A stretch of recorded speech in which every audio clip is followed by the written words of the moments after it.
I think that I need to make a correction there. That's not entirely true. First of all, let me say clearly, we believe the government meant well, but unfortunately they went about it in a very wrong way. Because if you want, you don't change a winning team. If you have a winning team in place, you do not change the winning team. You have a car that functions. You don't try to change the engine of the car. So we, the PSP, indigenous PSP, have been in charge of cutting away waste from the shores of our properties for over 2 decades now.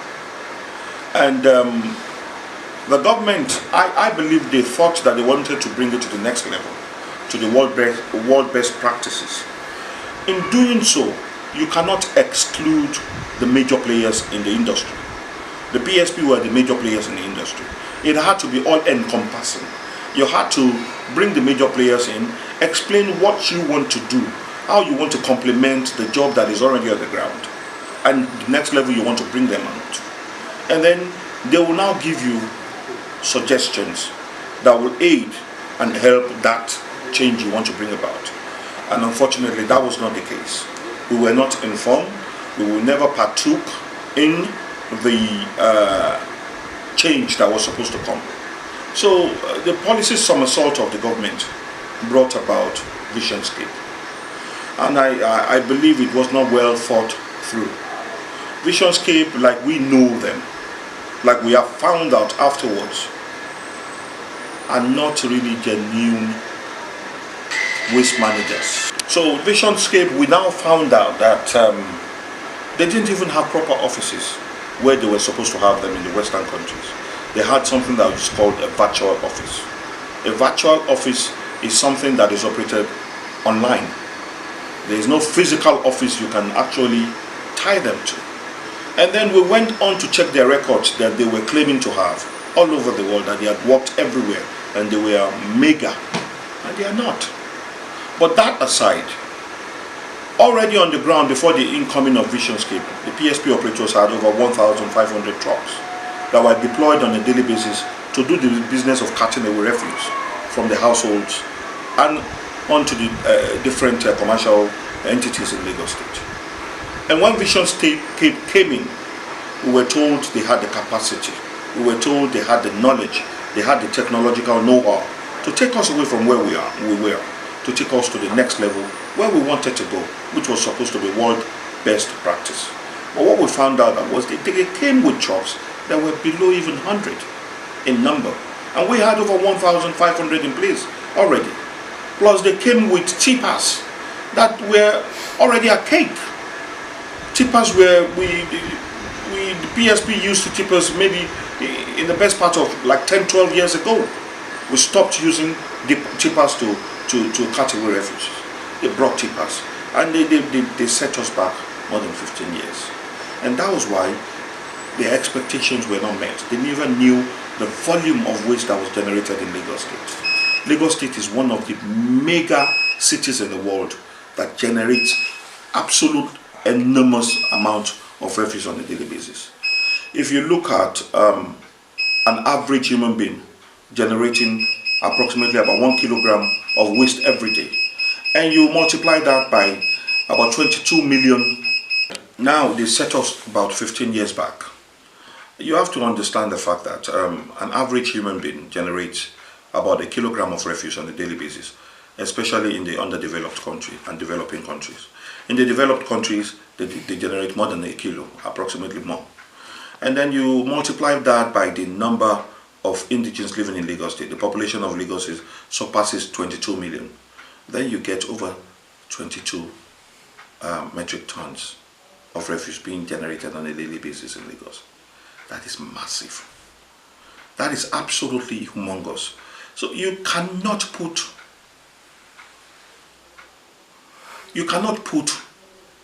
everything in the hands of one operator.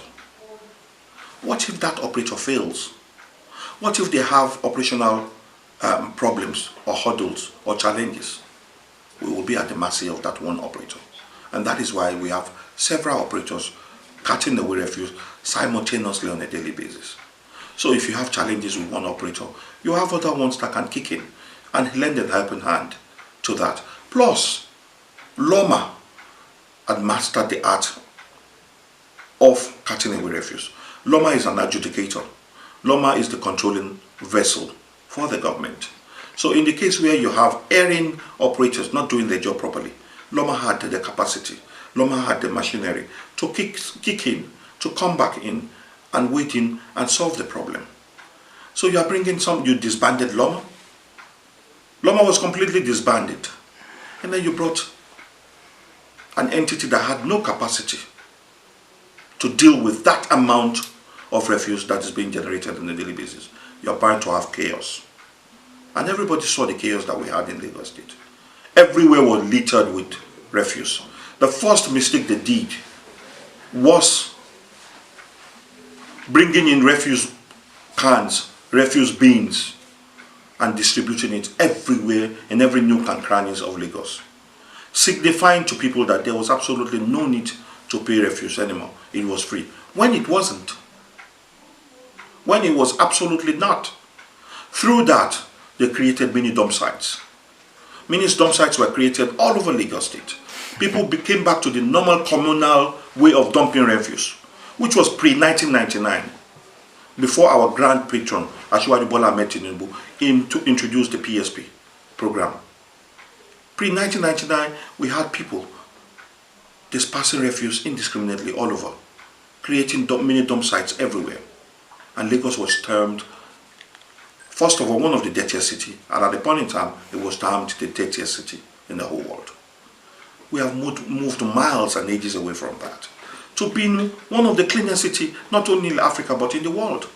As a matter of fact, I remember that we got accolades from several areas of the world. We had countries in Africa coming to come and emulate, to come and learn that system that we had working. Like people from Ghana. We had Ghana, we had Sierra Leone, and we had other countries that came here to learn from us. So it was an absolute work in progress. We had gone miles away from where we were taken back to. But now, PSP operators are now back in business. What should the residents of Lagos expect from you? The challenge is, you see, it is easy to destroy overnight. It is not easy to rebuild overnight. What took us about 20 years, about 2 decades to build, was destroyed in less than 1 year. So before we will get back to that state we were, it is going to take time.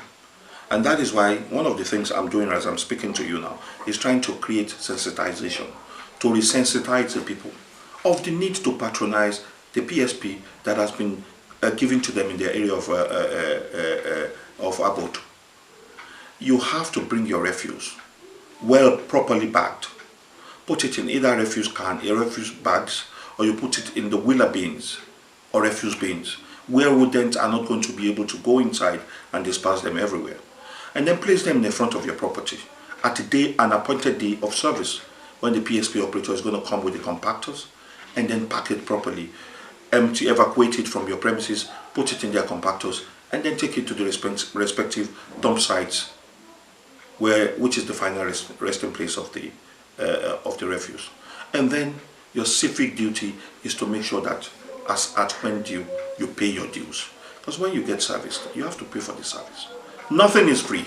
If anybody is advocating for free services, you are not going to get it. The trucks that are used to cut away this refuse has 4 systems in place. You have the mechanical system, you have the electrical system, you have the hydraulic system, and then you have the air system.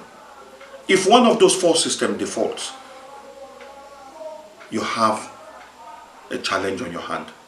You have to make sure that everyone works in tandem with each other for the smooth operation of the PSP operator. So if you don't have funds available, it's a very capital intensive project. If you don't have regular funds available to oil the wheel of cutting away that refuse, you're bound to have stagnation, you're bound to have problems. Will you say PSP operators have this fund? And that is the problem. That's what I'm trying to tell you. If individuals are renegading on their responsibility of paying for their dues How would you PSP be able to operate at up maximum capacity? And that is why you see the problem we're having right now is the lack of funds. You see, all those trucks have a period. They are designed in such a way that they are bound to depreciate. Day in, day out, when you use them every day, they are bound to depreciate. Depreciate not only in value, but depreciate as well. The engine is bound to, at one point in time, wear out. So we have to make provisions for renewal. If you don't have enough funds, and they are very, very expensive to buy. A brand new truck today costs between 36 million to 60 million. Just one truck. And if you're going to buy a very good second hand that everybody calls Tokumbo, you're going to have between 9 and 12 million, depending on the capacity of the truck. So once you expend such an amount of money to buy a truck, and you are not even getting money to even have enough to service, to turn around the truck, how would you be able to put aside some money to actually buy one in maybe like 4 or 5 years? And that is one of the challenges we're having. And we have cried to the government. The government is kind of giving us some stipends now to bridge that inadequate or lack of funds. So, but it's absolutely not enough. All the government is saying is, right now, there's going to be a change in power. While the change in power is going on, we need to do the needful to make sure we don't have any refuse in our environment. Where do the residents come in here? The residents' responsibility is to make sure that they pay their dues. Pay as at when due. Now, the government has told us that they are not going to continue business as usual. If you don't pay, there's an enforcement team that has been put into place, and they will be deployed very, very soon.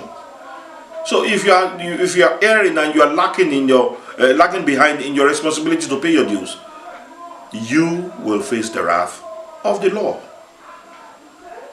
The law will come after you, and they will make sure they collect the money, and you are going to even pay penalties for not paying as at when necessary. So what we are saying to everybody is, please do not think by carrying your refuse from your house and you're taking them to the median, you're taking them to the main road, you are dumping them inside the drainages and inside our waterways and creating semi-dump sites everywhere, is going to make you not to pay for refuse dues. That's a joke. You will eventually pay for the refuse you generate, because we do know every human being generates refuse. Even the animals generate refuse. So if we go by that fact that you're going to generate refuse, you have to dispose that refuse one way or the other. It is impossible for somebody to be sleeping in the house with the refuse. It's going to create a very, very stenchy atmosphere. Not only that, you are going to be creating a lot of airborne, waterborne, or different kind of diseases through that. That is where the Lassa fever is coming up. When rodents go and disperse all those refuses, and one way or the other, they touch whatever you're going to eat, they create a Lassa fever, which is very, very dangerous to our health. Thank you so much, sir. You're most welcome.